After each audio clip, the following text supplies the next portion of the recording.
여러분, 10월이 깊어갑니다. 이렇게 세월이 흐르면 어떤 영웅 호걸도 철새가인도 세월을 이기지 못하고 늙어갑니다. 금줄이 풀어지고 은줄이 풀어지고.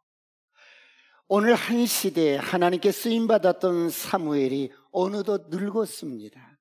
사람은 나름대로 나이가 들면 노후 대책을 마련합니다. 그러나 가장 확실한 노후 대책은 살아계신 하나님께 끝까지 쓰임받는 저와 여러분이 되시길 축원합니다. 끝까지 하나님께 쓰임받는 저와 여러분이 되시길 축원합니다. 우리가 어릴 때, 제가 어릴 때 연필이 있었어요. 근데 연필이 귀하던 시절이었어요. 그래서 연필을 쓰다 보면 닳고 닳아서 또 깎아 쓰고 깎아 쓰다 보면 이제 손에 잡힐 수 없을 정도로 연필이 닳아집니다. 그러면 어떻게 써요? 볼펜에 끼워서 그 마지막까지 사용했던 기억이 있습니다. 저와 여러분이 하나님의 손에 잡혀서 끝까지 쓰임받는 하나님의 몽당연필이 되시길 축원합니다.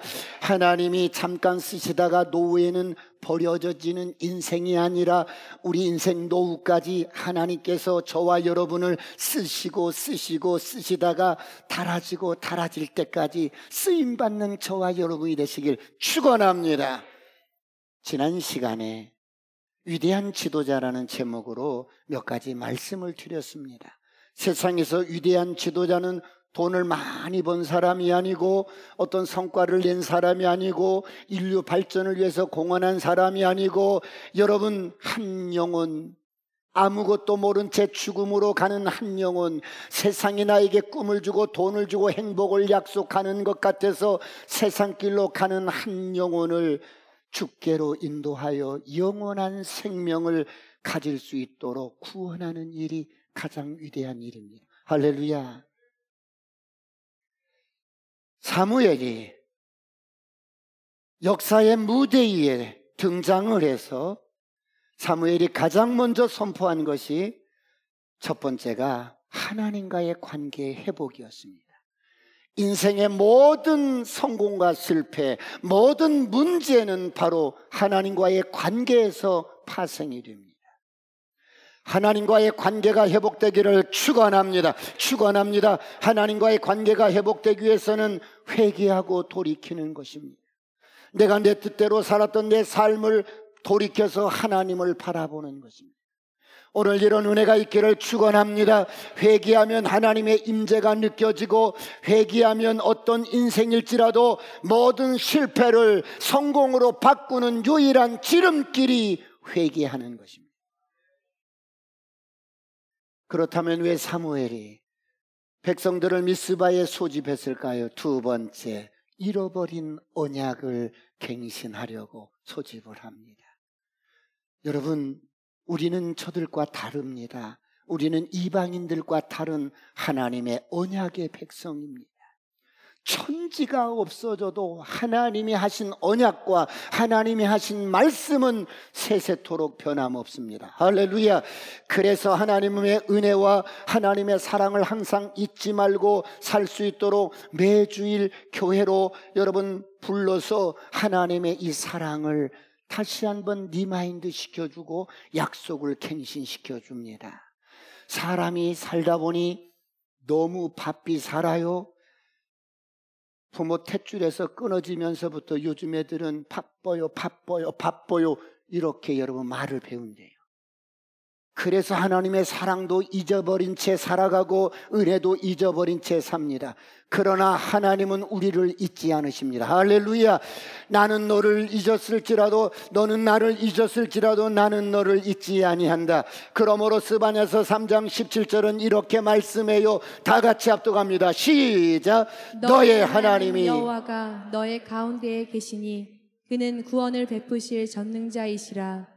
그가 너로 말미암아 기쁨을 이기지 못하시며 너를 잠잠히 사랑하시며 너로 말미암아 즐거이 부르며 기뻐하시리라 하리라. 너의 하나님 여호와가 너희 가운데 계시는데 너의 모든 영역에서 구원을 베푸실 자. 할렐루야. 그런데 그 하나님이 우리를 어떻게 사랑하시냐면 기쁨을 이기지 못해. 기쁨을 이기지 못해.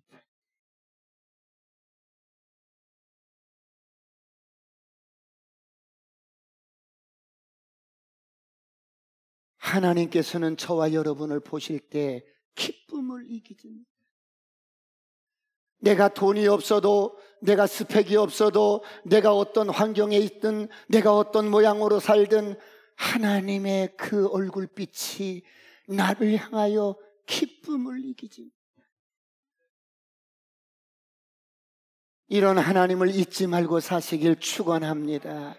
그런가 하면 지난 시간에 세 번째, 이제 이런 하나님의 은혜와 사랑을 받고 살아가는 저와 여러분은 어떻게 살아야 할까요?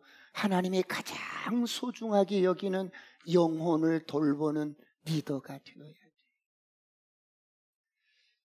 신앙생활 수십 년 했어도 아직도 리더가 아니신 분들은 올해가 가기 전에 리더로, 인턴으로 새롭게 시작하시길 축원합니다. 세상에서 가장 위대한 일은 영혼을 구원하고 영혼을 말씀으로 먹이고 가르치고 돌보는 것입니다. 이것이 저와 여러분이 하나님 앞에 섰을 때 면류관이 될 줄 믿습니다. 오늘 제목은 왕을 요구하다라는 제목으로 몇 가지 은혜를 나누고자 합니다. 여러분, 성경은 오늘 사무엘이 늙음에 이제 그도 기운이 빠지고 역사의 무대 위로 퇴장할 시간이 다가옵니다. 그런데 그에게는 두 아들이 있었어요. 한 아들의 이름은 요엘입니다. 이름의 뜻은 여호와는 하나님이시다라는 뜻입니다. 그리고 둘째 아들은 아비야입니다. 하나님은 아버지시다. 하나님은 아버지시다. 이런 의미로 사무엘의 두 아들에게 이름을 붙여줬어요. 여러분, 사무엘은 낳자마자 젖떨어지자 성전에 와서 자라다 보니까 하나님이 아버지신 거, 하나님이 나를 키우신 거.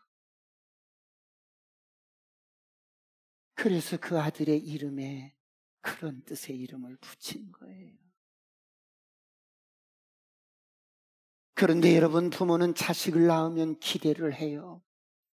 내 자식이 이렇게 살았으면 좋겠어. 그래서 부모가 원하는, 기대하는 바로 아들의 이름을 붙여줍니다. 사랑하는 성도 여러분, 그런데 우리가 농사를 짓다 보면 가장 마음대로 안 되는 농사가 있어요. 그것이 무엇입니까? 여러분은 무엇이라고 생각하십니까? 그것은 바로 자식 농사예요. 자식 농사가 마음대로 안 되는 거예요. 사무엘은 한 시대 위대한 인물이었음에도 불구하고 오늘 자식 농사만큼은 당신의 마음대로 안 되었던 거예요.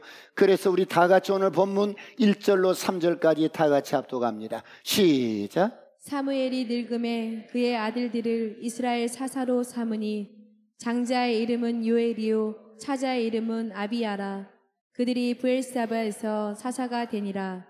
그의 아들들이 자기 아버지의 행위를 따르지 아니하고 이익을 따라 뇌물을 받고 판결을 굽게 하니라. 위대한 사무엘 아버지 뒤를 이어서 두 아들들이 사사로서 직임을 수행하고 있습니다. 그런데 사무엘의 아들들이 어디에서 사사가 됩니까? 브엘세바에서 사사가 됩니다. 그런데 이들의 직무를 어떻게 해요? 아버지의 행위를 따르지 않고 이익을 따라서 뇌물을 받고 판결을 굽게 합니다. 여러분, 뇌물을 받고 여러분 판결을 굽게 하는 행위는 이스라엘 공동체에서 법으로 금지되었어요. 왜요? 뇌물을 받고 판결을 굽게 하는 것은 공동체의 질서를 깨는 행위입니다.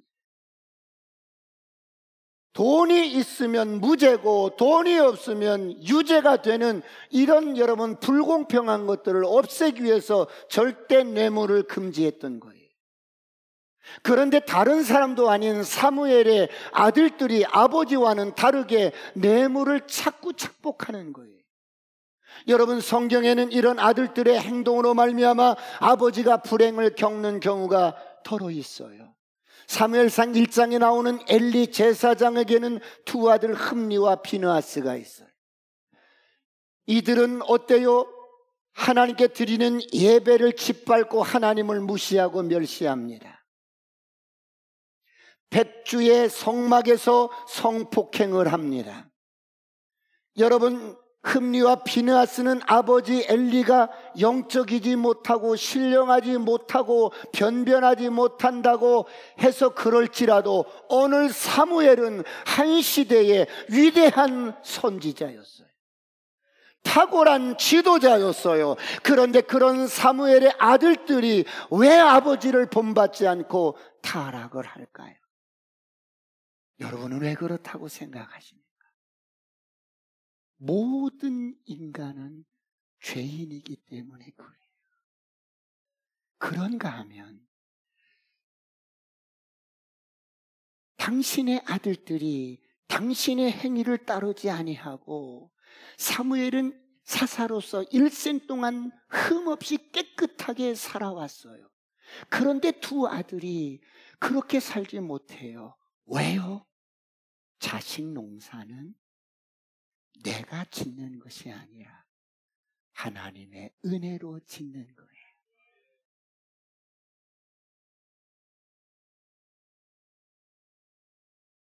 그러므로 하나님의 은혜로 자녀들을 키우시길 축원합니다. 하나님의 은혜로 키운다는 말은 내가 내 자식이라고, 내가 낳았다고 내 손으로 자식을 꽉 붙들고 있으면 자식이 잘 클 것 같아도 금쪽 같은 내 자식이라고 내 손에 꼭 쥐면 자식이 더 망가지더라는 거예요. 부모인 저와 여러분의 인간적인 탐욕 때문에 꽉 쥐면 자식이 망가지더라는 거예요. 하나님께서 키우실 수 있도록 넉넉하게 어릴 때부터 기도와 말씀으로 하나님의 은혜로 키우시기를 축원합니다. 축원합니다. 하나님 키워주십시오. 하나님이 내게 맡긴 내 자식이지만 내 자식이 아니라 하나님이 내게 맡긴 하나님 당신의 것입니다. 자녀들을 은혜로 키우시기를 축원합니다. 사무엘이 늙고 기력이 쇠해지고 머리가 백발이 되고 빠지고 그래서 이제 두 아들에게 직임을 세습을 시켰어요. 그런데 그 아들들이 백성들의 기대를 무참히 저버립니다. 그때 이것을 빌미로 이스라엘 장로들이 사무엘을 찾아옵니다. 뭐라고 합니까? 4절 5절을 보겠습니다. 다 같이 시작. 이스라엘 모든 장로가 모여 라마에 있는 사무엘에게 나아가서 그에게 이르되 보소서, 당신은 늙고 당신의 아들들은 당신의 행위를 따르지 아니하니 모든 나라와 같이 우리에게 왕을 세워 우리를 다스리게 하소서 한지라. 여러분, 지금 장로들이 무엇을 요구합니까? 이스라엘 장로들이 모여서 라마에 있는 사무엘에게 찾아와서 말을 합니다. 사사요, 선지자인 사무엘에게 당신은 늙었고 당신의 자식들이 당신의 뜻을 따르지 아니하니 우리도 이방 나라처럼 왕을 세워야겠습니다. 여러분, 이 말의 의미가 무엇을 의미해요? 여러분, 이스라엘 나라는 하나님이 통치하는 신정국가, 할렐루야, 하나님이 왕이십니다. 그런데 하나님 중심의 신정 정치를 이제는 뒤집어 엎겠다는 거예요. 하나님이 왕이 아니라 이제 우리도 보이는 왕을 세워서 그 왕의 통치로 우리나라를 세우겠다는 거예요. 여러분, 하나님은 어제나 오늘이나 영원토록 저와 여러분의 왕이십니다. 할렐루야. 하나님은 저와 여러분의 왕이셔요. 이런 왕을 찬양합니다. 할렐루야. 장로들의 이런 요구에 사무엘이 얼마나 충격을 받았을까요? 왕을 세워달라고. 이게 뭐지? 살다 보니까 내가 들을 이야기까지 듣는구나. 사무엘이 기운이 없고 힘이 빠졌는데도 어때요? 사무엘이 어때요? 장로들의 요구를 듣더니 내 아들들의 덕스럽지 못한 행위를 가지고 하나님이 왕인데 왕을 저버리고 보이는 왕정제도를 세우겠다고? 이 사람들이 반역을 하는구나. 우리의 왕은 하나님이신데 이제 이 하나님을 버리고 사람을 왕으로 세워달라고 왕정제도를 요구하는구나. 여러분, 신정국가에서는 상상할 수도 없는 엄청난 충격이 다가왔어요. 반역이야. 이건 반역이야. 이건 반역이라고. 이건 반역이야.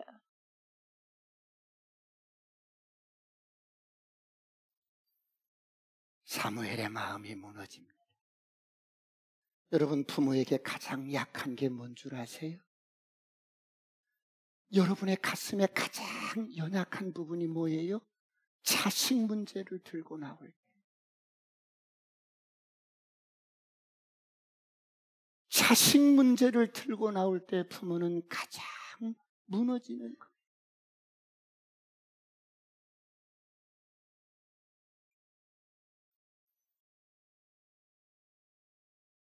내 자식들이 뇌물을 받고 굽게 판결을 하는 것 가지고 지금 장로들이 그것을 들고 나에게 와서 왕의 제도를 바꾸겠다는 거예요. 별의별 생각이 다 드는 거예요. 사랑하는 성도 여러분, 이스라엘 장로들이 지금 요구하는 게 뭐예요? 첫 번째, 눈에 보이는 왕을 세우라는 거예요.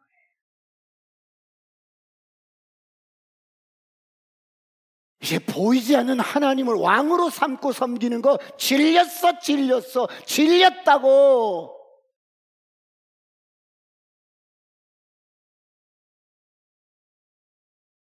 여러분, 이들이 왕을 요구하는 표면적인 이유가 뭐예요? 사무엘이 늙었다는 거예요. 그리고 두 아들이 덕스럽지 못한다는 거예요. 아버지의 행실을 따르지 않는다는 거예요. 그래서 5절에 이런 이야기, 당신의 아들들이 당신의 행위를 따르지 않아요. 아주 합리적인 이유를 드리랍니다. 지금 이스라엘 장로들은 사무엘이 늙은 것과 뇌물을 받는 두 아들의 행동을 구실로 삼아서 하나님이 왕인 것을 폐위시키고 사람을 왕으로 세우겠다는 거예요. 모든 나라와 같이. 여러분, 지금 모든 나라가 다 무슨 제도를 시행하고 있어요? 왕정 제도를 시행하고 있는데 우리도 그렇게 하자는 거예요. 여러분, 잠깐 지도 하나 띄워 주실래요? 자, 사무엘의 두 아들이 부엘세바에서 사사가 되었어요. 부엘세바가 어디 있어요? 보이지요? 빨간 글씨. 여러분, 이스라엘 나라에서 가장 이렇게 변방인 부엘세바를 거기서 이렇게 직무를 하는 사사예요. 그리고 사무엘은 지금 라마에 있어요. 라마, 그 위에 베델, 실로. 사무엘은 그쪽을 이렇게 담당해서 여러분 사사로서 일을 하고, 그 두 아들은 부엘세바, 저쪽 지방의 소도시에서 사사로 일을 하고 있는데, 저를 보세요.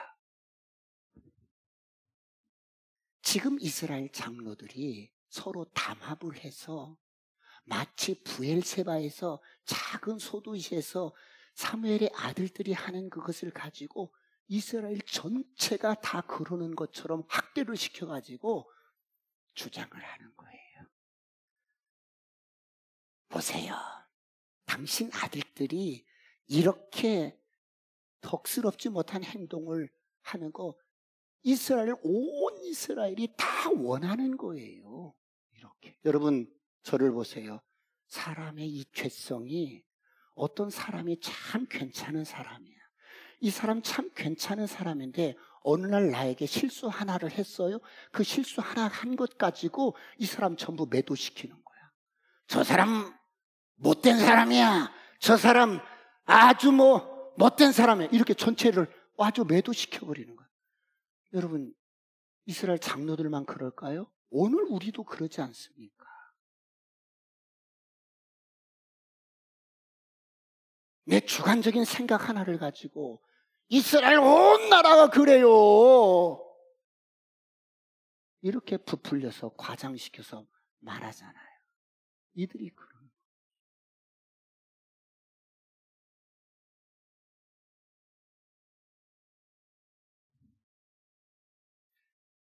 그래서 우리나라가 잘 살고 부강하기 위해서는 왕정제도를 실시해야 합니다. 포시 없어서 이웃나라를 보세요. 얼마나 잘 삽니까? 그래서 저들이 늘 우리를 쳐들어오지 않습니까? 왕을 세워야 돼요. 당신은 늙었고 당신 아들들은 뇌물을 좋아하고, 이게 온 이스라엘 사람들이 다 알아요. 왕을 세워야 돼요. 여러분, 예나 지금이나 하나님의 나라는 하나님이 왕이셔요. 할렐루야. 하나님이 통치하셔요. 하나님이 우리의 왕이십니다. 저를 향하여 선포합니다. 아싸, 꿈 같은 일이 일어납니다. 교회 공동체는 하나님을 왕으로 섬기면서 하나님 앞에서 겸손하게 섬기는 공동체예요.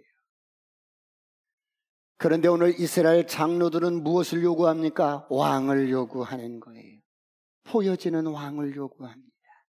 지금 이들은 자신들의 핵심적인 문제를 발견하지 못해요. 여러분, 사람의 연약함이 보이고 어떤 공동체의 문제가 보이면 여러분, 그 문제는 내게 기도하라고 보여주는 문제예요. 자, 주변 나라들이 왕정제도를 실시해서 여러분 강성해지는 것 같은데, 여러분 보세요. 이스라엘 백성들이 이것을 알지 못하면 영원히 불행하고 고통 속에 살다 가는 겁니다. 여러분, 이방 나라들이 이스라엘을 쳐들어오는 목적이 뭐예요? 이유가 뭐예요? 동기가 뭐예요? 여러분, 사람이 마음으로 계획할지라도 그 발걸음을 인도하시는 이는 여호와 하나님이셔요. 할렐루야. 참새 한 마리 떨어지는 것도 하나님이 허락지 아니하면 떨어질 수가 없는 하나님의 섭리 속에, 역사 속에 왜 블레셋과 이방인들이 자꾸 이스라엘을 침략해요? 두 번째, 블레셋과 이방인들이, 이방 나라가 이스라엘을 침략하는 근본적인 이유는 두 번째, 하나님의 징계의 손길.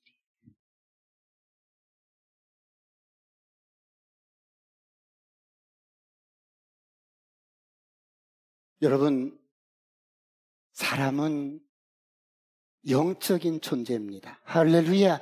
하나님의 형상으로 창조된 영적인 존재예요. 그런데 이런 영적인 존재는 떡으로만 사는 것이 아니라 하나님의 입으로 나오는 말씀으로 사는 거예요.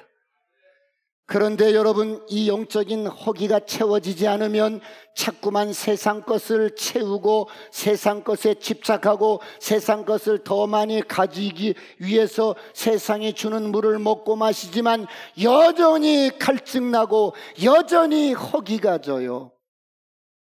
그런데 이스라엘 백성들, 이제 하나님의 백성들은 하나님의 말씀에 순종하며 사는 것이 우리의 본분입니다. 오늘 이런 은혜가 있기를 축원합니다. 그런데 하나님의 말씀에 불순종하고 자꾸 육신의 욕망을 따라서 육신의 생각과 육신의 가치로 살아요. 저를 따라합니다. 나는 영입니다. 혼을 가지고 몸 안에 삽니다. 영적인 존재인 저와 여러분은 영으로 살아야 돼요. 할렐루야. 영은 하나님의 말씀이에요. 영의 반대는 육신이며 감각적인 기능입니다. 그래서 우리가 영으로 살지 아니하면 자꾸 육신적으로 감각적으로 반응을 하며 살아요. 사람들은 이것이 인생인 줄 알아요. 그러나 성경이 말씀해요. 요한복음 6장 63절 시작. 살리는 것은 영이니 육은 무익하니라. 내가 너희에게 이른 말은 영이요 생명이라. 살리는 것은 영이라는 거예요. 육은 무익하니 내가 너희에게 이른 말이 영이요 생명이니라. 할렐루야. 하나님의 말씀이 영이라는 거예요. 말씀으로 사시길 축원합니다. 말씀에 순종하며 사시길 축원합니다. 그런데 자꾸만 육신이고 이 감각적으로 자꾸만 반응하면서 살기 때문에 하나님의 백성들은 하나님의 말씀에 순종하고 하나님의 말씀을 믿고 신뢰하며 살아야 되는데, 여러분, 이스라엘 백성들이 자꾸 육신으로만 사는 거예요. 하나님 없이 각기 소견에 오른 대로, 생각에 오른 대로 사는 거예요. 하나님을 버리는 거예요. 자꾸 자기 소견에 내가 그렇게 사니까 하나님을 불순종하고 거역합니다. 우상을 또 섬깁니다. 이런 하나님의 백성들을 징계하시려고 하나님을 따르지 않고 거역하는, 우상을 섬기는 이들을, 이중적인 삶을 사는 이들을 주께서 책망하시고 징계하시기 위해서 이웃 나라를, 인생을 막대기로, 채찍으로 들어서 지금 때리는 거예요. 그러므로 성경이 말씀합니다. 사무엘하 7장 14절 다 같이 합독합니다. 시작. 나는 그에게 아버지가 되고 그는 내게 아들이 되리니 그가 만일 죄를 범하면 내가 사람의 매와 인생의 채찍으로 징계하려니와. 내가 너를 낳았어. 내가 너의 아버지야. 그런데 네가 영으로 살지 아니하고 말씀에 순종하며 살지 아니하고 자꾸 육신으로 반응하고 육신의 가치관으로 사니까 하나님이 인생 채찍을 들어서 때리는 거예요.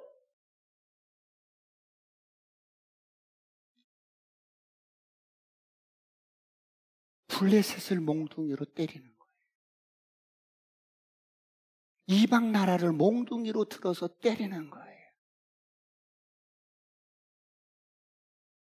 불순종하는 이들을 돌아오라고. 여러분, 혹시 사업을 하다가 바닥치신 분이 계셔요? 하나님의 손길로 여기고 돌아오시길 축원합니다. 자꾸 어떤 사람이 여러분을 여러분 찔러요? 자꾸 여러분 대적합니까? 하나님의 손길로 알고 인생 채찍으로 알고 돌아오시길 축원합니다. 그런데 이스라엘 백성들은 무슨 생각을 해요? 왕이 없어서 그래. 우리나라가 왕을 세우면 그러지 않을 거야. 왕이 없어서 그런 거야. 사랑하는 성도 여러분, 하나님은 살아계셔요. 할렐루야. 요즘 자꾸 거듭 반복되어지는 사건이 여러분 가운데 있지 않습니까? 왜 자꾸 인생 채찍으로 나를 건드리시지? 왜 사람들에게 관계 속에서 갈등이 많지? 왜 반복적으로 나에게 똑같은 어려움이 주어지지? 그럴 때 여러분, 이게 어쩌면 하나님이 나를 건드시는, 좋은 말로 할 때 내게 돌아와. 좋은 말로 할 때 내게 돌아와. 좋은 말로 할 때 돌아오라. 이런 은혜가 있기를 축원합니다.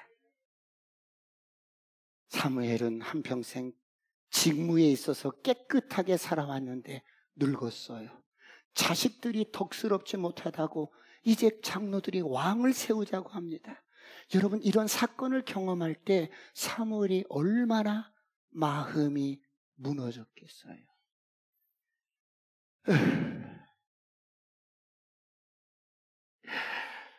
내가 나이가 먹고 늙어서 저들이 나를 이제 업신여기고 버리는구나.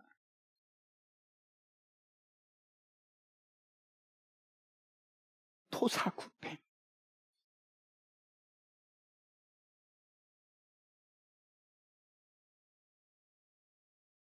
그런데 사무엘이 이 문제를 어떻게 반응을 합니까? 한평생 하나님 앞에서 성전에서 훈련받으며 살아왔던 사무엘이 인생의 이런 문제를 어떻게 반응합니까? 인간적으로 생각하면 섭섭해요. 억울해요. 화가 날 수 있어요. 막 분노할 수 있어요. 그런데 사무엘이 어떻게 이 문제를 처리해요?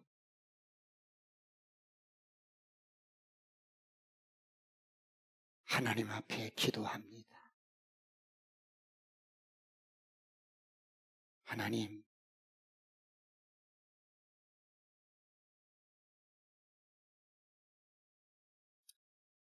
섭섭해요. 섭섭한 마음을 하나님 앞에 올려드립니다. 여러분, 우리가 인생을 살다 보면 이런 문제가 주어질 때가 있어요. 억울한 일이 생길 때가 있어요. 그럴 때 여러분 어떻게 하셔요? 하나님 앞에 기도하시길 축원합니다. 하나님 앞에 묻고 행하시길 축원합니다. 6절로 7절을 보겠습니다. 오늘 사무엘이 어떻게 하는지 다 같이 시작. 우리에게 왕을 주어 우리를 다스리게 하라 했을 때에 사무엘이 그것을 기뻐하지 아니하여 여호와께 기도하매 여호와께서 사무엘에게 이르시되 백성이 내게 한 말 다 들으라. 이는 그들이 너를 버림이 아니요 나를 버려 자기들의 왕이 되지 못하게 함이니라. 이스라엘 장로들이 와서 왕정 제도를 요구하고 왕을 세워달라고. 사무엘, 당신 늙었고요. 당신 아들들을 보니까 뇌물을 착복하고, 그러니 이제 우리 하나님 왕으로 믿고 사는 거 질렸어. 우리에게 보이는 왕을 세워달라고.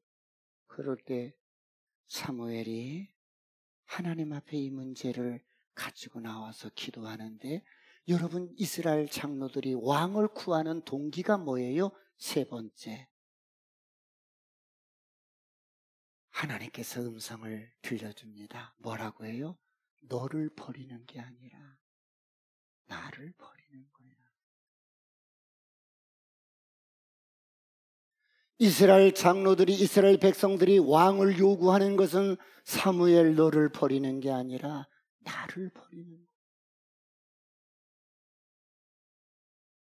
여러분, 인생을 살다 보면 버림당할 때가 참 많아요. 어떤 때는 낳자마자 100일도 안 됐는데 부모로부터 버림을 당할 수가 있어. 여인이 자기 태에서 난 자식을 버릴 때가 있어. 왜? 키울 만한 상황이 아닌 거야. 그런 환경이 아닌 거야. 그래서 때요, 아이를 버릴 수가 있어.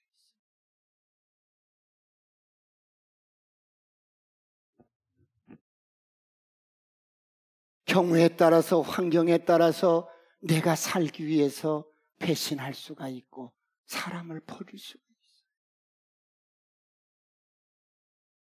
사무엘이 하나님의 음성을 듣고 깜짝 놀랍니다. 하나님, 나를 버리는 게 아니라 하나님 당신을 버리신다고요? 그들이 왕을 구하는 것은 너를 버리는 것이 아니라 나를 버리는 거야. 여러분, 하나님은 우리의 마음을 창조하신 분이고 인생을 창조하신 분이기 때문에 여러분의 심령 깊은 곳에 동기까지 감추인 여러분 동기까지 잘 아시는. 사무엘아, 내 사랑하는 종아, 너 섭섭하게 생각하지 마라. 왕을 요구하는 이 장로들과 백성들이 너를 버리는 게 아니라 나를 버려서 자기들의 왕이 되지 못하게 하는 거야. 나를 버리는 거야. 여러분, 다음 주일이 초청 전도 주일인데 우리가 전도지를 갖고 가고 초대장을 갖고 와서 주면 여지껏 잘 나오겠다고, 그날 꼭 오겠다고 약속한 사람이 그날 나 약속이 생겼어. 그리고 거절할 때가 있어요. 이 거절이 여러분 우리에게 상처가 될 수 있지만 아니야. 너를 거절하는 게 아니라 하나님을 거절해. 할렐루야. 너를 거절하는 게 아니라 복음을 거절하는 거야. 너를 거절하는 게 아니라 주님을 거절하는 거예요. 상처받지 마.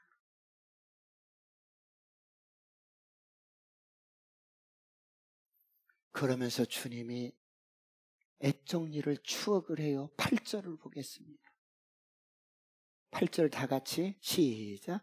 내가 그들을 애굽에서 인도하여 낸 날부터 오늘까지 그들이 모든 행사로 나를 버리고 다른 신들을 섬김같이 내게도 그리하는도다.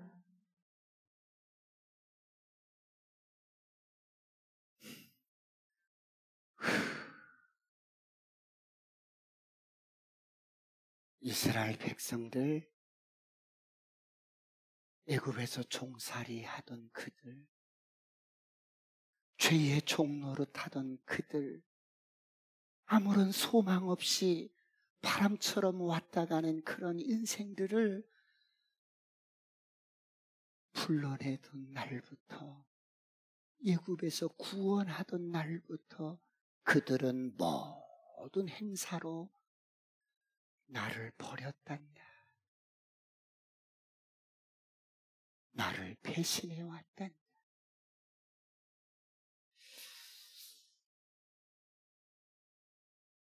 여러분, 그들만 그럴까요? 이스라엘 백성들만 출애굽시켜서 그때부터 그들이 늘 어떤 사건마다 어떤 인생의 여정 속에서 하나님을 배신하고 살았을까요?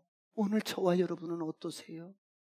우리는 나도 모르는 사이에 부어주시는 하나님의 은혜, 정말 나는 생각지도 못한 하나님이 예비하신 그 은혜 속에 살면서도 우리는 그 은혜를 망각하고 살아요. 우리는 그 은혜를 배신하고 살고, 무슨 은혜는 은혜야, 내가 사는 거야, 내가 이렇게 노력하고 내가 이렇게 살아왔어.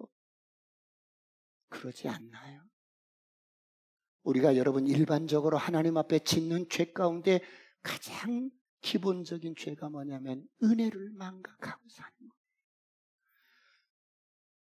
하나님이 우리를 은혜로 돌보지 않으면 저는 지금 여기에 서 있을 수도 없는 그런 인생이에요. 할렐루야.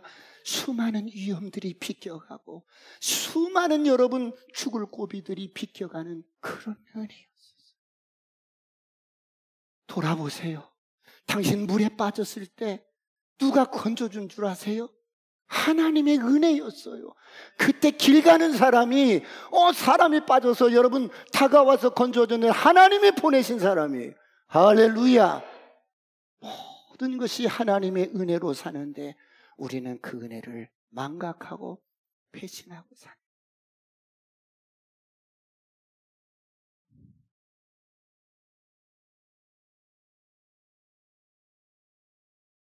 주님은 저와 여러분의 인생의 처음과 끝을 아셔요.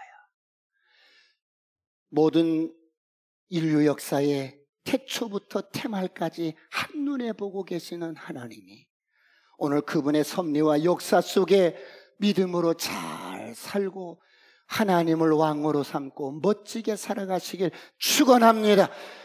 주님께서는 이런 이스라엘 백성들이 이럴 줄 알고 가나안 땅에 들어가면 이렇게 하나님이 왕을 버리고 보이는 왕을 세워달라고 이럴 줄 알고 가나안 들어가기 전에 광야에서 신명기 17장 14절로 20절은 이렇게 스포일러처럼 너희들이 가나안 땅에 들어가면 나를 잘 믿겠다고 그래도 분명히 왕을 요구할 거야. 그러면서 우리에게 말씀하신 게 광야에서 신명기 17장 14절로 20절 다 같이 보겠습니다. 가나안 땅 들어가기 전이에요. 시작. 내가 내 하나님 여호와께서 내가 주시는 땅에 이르러 그 땅을 차지하고 거주할 때에 만일 우리도 우리 주 위에 모든 민족들 같이 우리 위에 왕을 세워야겠다는 생각이 나거든 반드시 내 하나님 여호와께서 택하신 자를 내 위에 왕으로 세울 것이며 내 위에 왕을 세우려면 내 형제 중에서 한 사람을 할 것이요 내 형제 아닌 타국인을 내 위에 세우지 말 것이며 그는 병마를 많이 두지 말 것이요 병마를 많이 얻으려고 그 백성을 애굽으로 돌아가게 하지 말 것이니 이는 여호와께서 너희에게 이르시기를 너희가 이후에는 그 길로 다시 돌아가지 말 것이라 하셨음이며 그에게 아내를 많이 두어 그의 마음이 미혹되게 하지 말 것이며 자기를 위하여 금을 많이 쌓지 말 것이니라. 그가 왕위에 오르거든 이 율법서의 등사본을 레위 사람 제사장 앞에서 책에 기록하여 평생에 자기 옆에 두고 읽어 그의 하나님 여호와 경외하기를 배우며 이 율법의 모든 말과 이 규례를 지켜 행할 것이라. 그리하면 그의 마음이 그의 형제 위에 교만하지 아니하고 이 명령에서 떠나 좌로나 우로나 치우치지 아니하리니 이스라엘 중에서 그와 그의 자손이 왕 위에 있는 날이 장구하리라. 하나님 왕을 주세요. 왕을 주세요. 왕을 주세요. 너희들이 가나안 땅에 들어가면 이방 나라들이 지금 하고 있는 왕정 제도를 너희들이 달라고 요구할 거야. 그러면 그럴 때 왕을 세우되 세 가지를 금하고 한 가지를 하거라, 이렇게 말씀을 하셨어요. 자, 왕을 세우는데 왕에게 어떻게 하라고요? 세 가지를 금하게 합니다. 첫째, 말을 많이 두지 마라. 타고 다니는 말. 왜요? 말은 병력과 같고 여러분 힘이에요.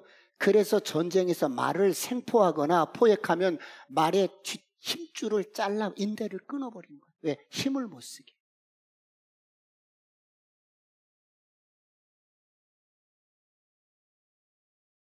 두 번째, 아내를 많이 두지 마라.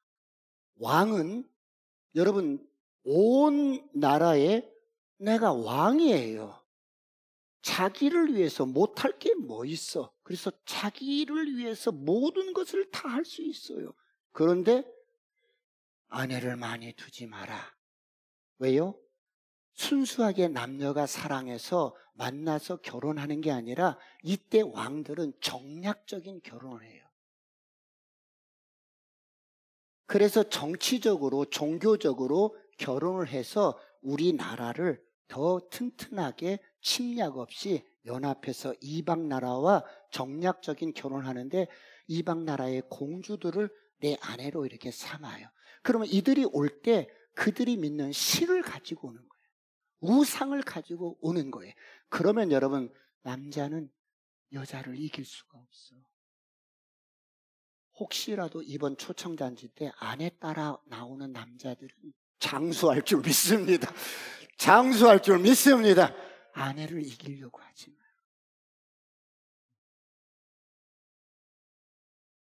여인이 뭐예요? 우상을 가지고 오기 때문에 이 솔로몬 같은 지혜 총명한 이런 사람도 그 정점에서 이스라엘을 우상으로 섬기게 되어서 나라가 분열돼 버려요.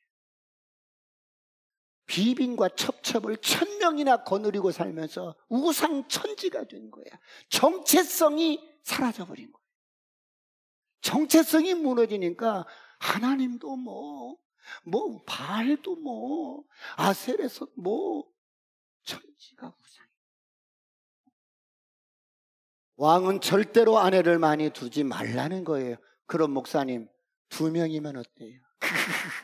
우리 남학생들 3명이면 어때요? 그럴 수 있는데 한 명만 결혼해서 살으라는 거예요.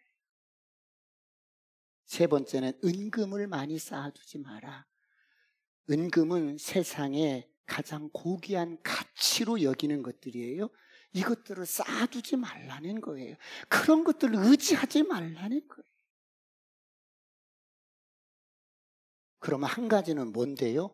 하나님의 말씀을 복사해서 등사해서 항상 왕의 보좌 옆에 놓고 항상 낭독하고 읽고 규례를 지키고 명령대로 순종해서 살으라는 거예요.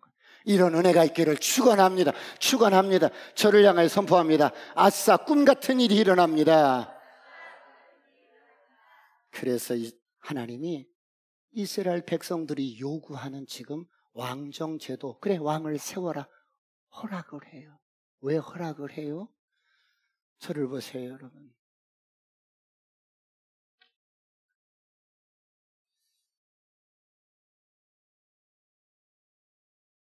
제가 개척을 하고 얼마 지나지 않아서 저희 교회 집사님 아들이 자전거를 타고 왔어요. 근데 우리 딸이 그 아들과 동갑인데, 아빠 나도 자전거 하나 사줘. 그런데 제가 그 어린 딸에게 좀 잔인하게 성경 일독하면 아빠가 사줄게. 그 어린 것이 성경을 일독을 하는 거야. 그 자전거 그거 갖고 싶어서 막 읽는데 성경을 다 읽었어. 근데 자전거를 사줄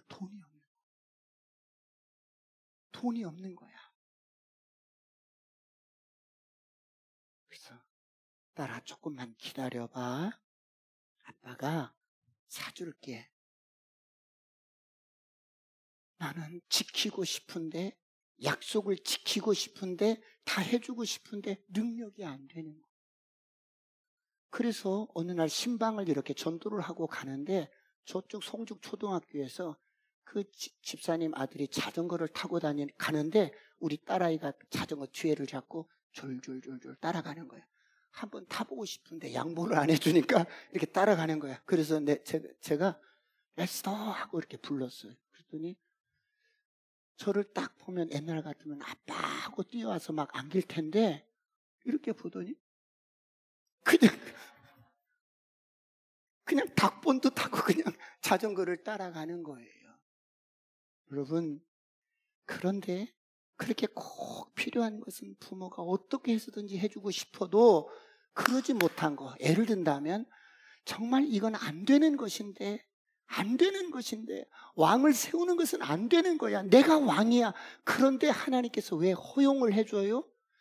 자식을 이길 부모가 없는 거예요.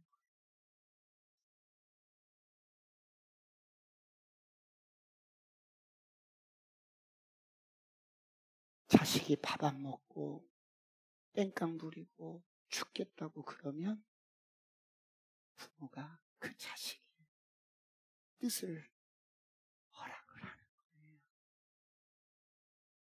여러분, 하나님은 이렇게 좋으신 아버지. 이런 하나님이 우리 아버지예요. 그 전에 저희 교회 어떤 성도님이 큰 일을 저질러 놓고 아버지 앞에 막 땡깡을 쓰는 걸 봤어요. 여기서 들어 누워가지고 막 이렇게 몸부림치면서 아버지 안 들어주면 죽어버릴 거예요. 죽어버릴 거예요. 뭐 하나님 앞에 막 협박하는 거야. 그런데 아버지가 얼마나 좋으신 분이냐면 그것을 들어주시는 거예요. 자식을 이길 부모가 없는 거예요. 남은 한 주간 동안 남편이 안 오신다면 때를 써서라도 죽어버릴 거야. 그래서라도 꼭 모시고 나오시길 축원합니다.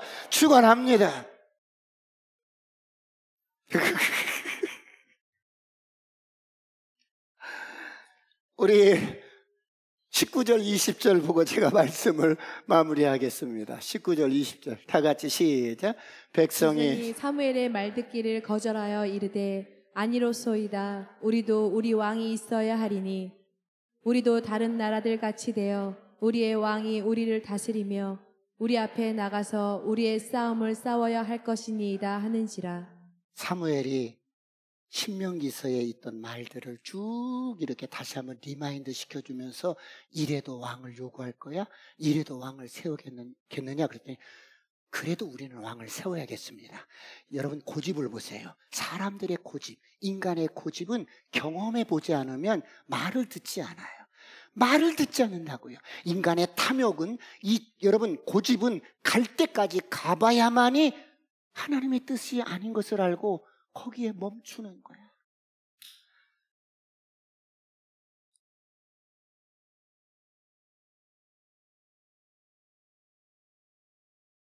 너희들이 왕을 세우면 그 왕은 자기를 위해서 너희 자녀들을 착취할 거야.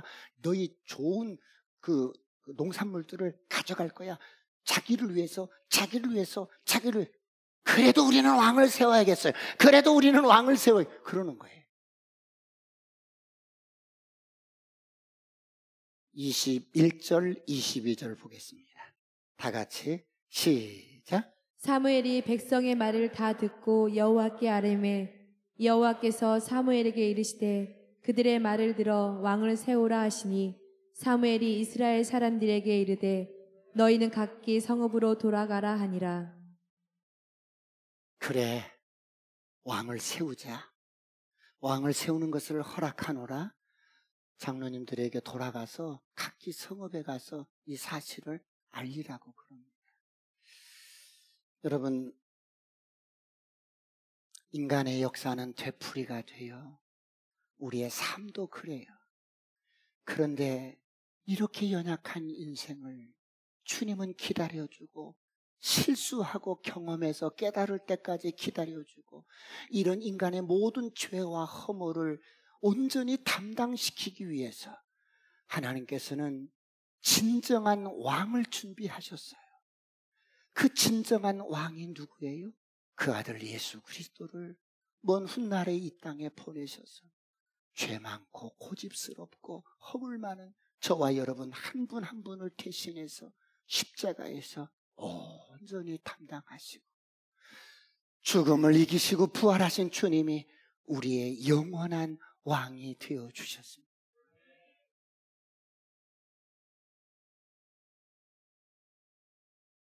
사랑하는 성도 여러분, 우리는 우리의 왕 되신 주님이 우리를 통치하실 수 있도록 그분의 말씀에 순종하며 순복하며 살아가는 행복한 한 주간이 되시기를 축원합니다. 애굽에서 너희들을 구원한 날부터 너희들은 매사에 나를 배반했었어. 매번 나를 거역했었어. 그럼에도 불구하고 이런 아들의 허물을 용서하시고 덮어주시고 우리가 하나님 앞에 온전하게 순종하며 살아갈 수 있도록 오늘 또 우리를 은혜를 베푸시는 좋으신 주님과 함께 한 주간 승리하면서 살아가시길 축원합니다. 기도하시겠습니다.